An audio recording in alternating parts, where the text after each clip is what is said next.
What's up, fellow nerds and degenerates? Who's in Locha's coffin, huh? Well, it looks like we finally figured it out.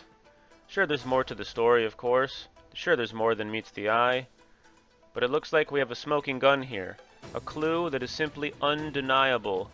Some naysayers will exist, but the companion quest does help us narrow things down for the naysayers. But the companion quest does not include the clue that I'm actually speaking about. One of them's been here for over a month, the other one was shown to us last night, and now it's actually in the game. Let's go ahead and talk about that clue now. I'm of course speaking of Locha's 5-star light cone. Now of course, this light cone works really well for the character, but it also gives us some clues, not only in the written description that is given to us with the cone, but also in the imagery of the cone itself. Let's read the light cone now. Under the watch of the white irises, he knocked on the coffin. Sometimes I feel I underestimated you by proposing this deal. He receives no response other than a thorny branch piercing through his palm. Yet he smiles and tightly grasps the thorn. Indeed, this is how it is. We wanted to use each other, and both ended up underestimating the other. Now this is an interesting and important clue. Locha and whoever or whatever is inside of this coffin are able to communicate with each other through these branches and thorns. And in Locha's ultimate animation, there are green glowing branches coming out from Locha's coffin. And if you look closely when you zoom into the 5-star light cone, these green branches are glowing. And I also wanted to point out that at the tip of one of the branches or thorns, it's actually glowing a purple or even pink color. Now, this is another very interesting clue, which ties back to a video that Honkai Star Rail released on their YouTube channel over a month ago.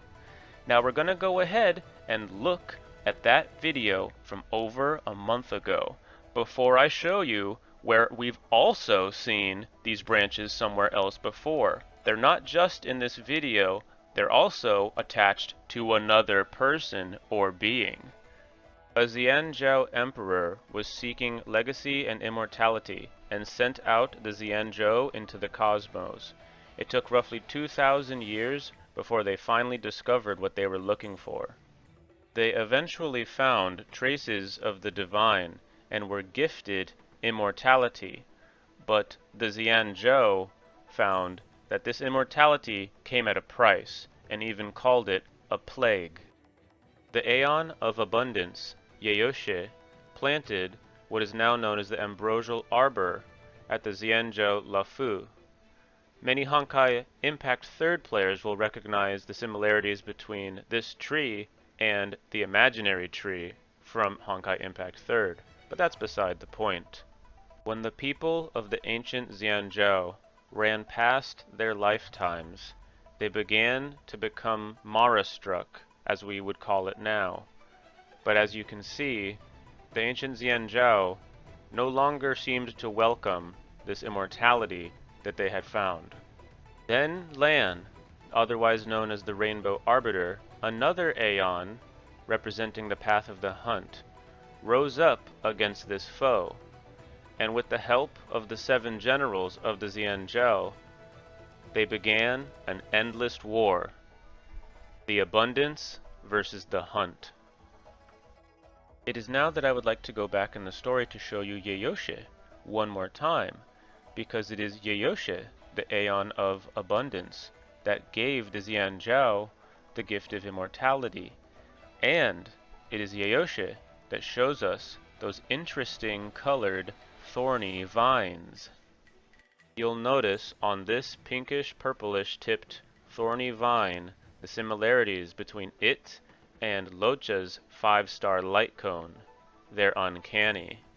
And you'll also notice that Yaoshi is also covered in thorny vines.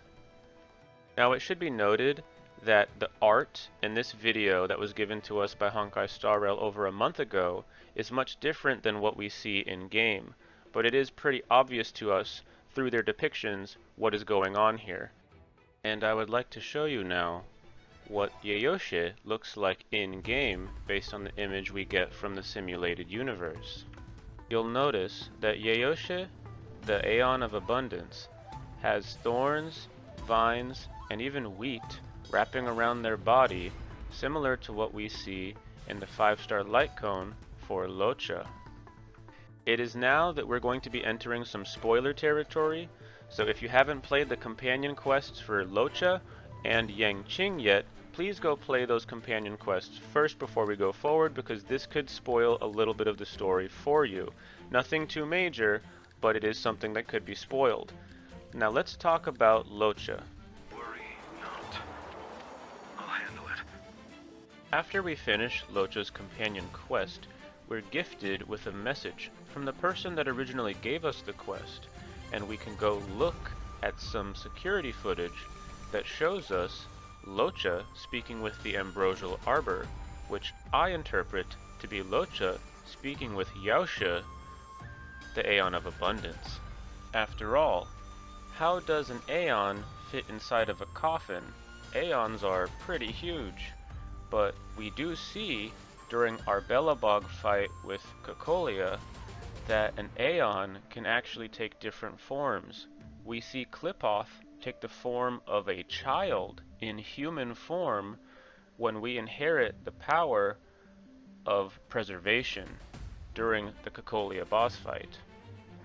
So it is plausible that Yaoshi is in some smaller form inside of that coffin in some way, similar to how Clipoth was in a smaller form when we see Clipoth during the Cocolia boss fight.